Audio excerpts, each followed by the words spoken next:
Հովելի մարգարեություն գլուխ երկրորդ Քաջալերվիր երկիր, ցնծա և ուրախացիր, որովհետև Տերը մեծ գործեր կատարեց քեզ համար։ Քաջալերվիր, վայրի կենդանի, որովհետև անապատի դաշտերը դալարեցին, որովհետև ծառը տվեց իր պտուղը, որդատունկն ու թզենին տվեցին իրենց բերքը։ Սիոնի որդիներ, ցնծացեք և ուրախացեք ձեր Տեր Աստծով, քանի որ Տերը արդար կերակուր տվեց ձեզ և ձեզ համար կտեղացնի գարնան առաջին և աշնան վերջին անձրևը ինչպես առաջ։ Կլցվեն ցորենի կալերը և կհորդեն գինու և յուղի հնձանները։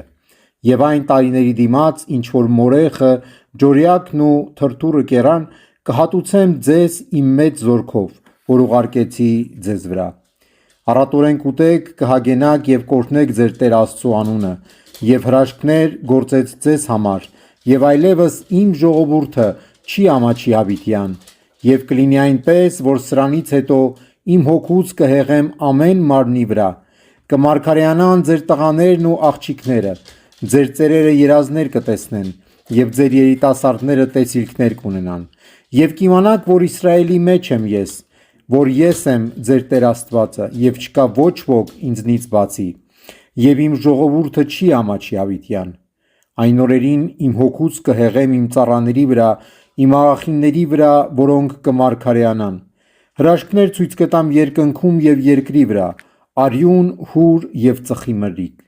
Արեգակը կխավարի և լուսինը արյուն կդառնա, քանի դեռ չի եկել Տիրոջ մեծ ու երևելի օրը։ Այո,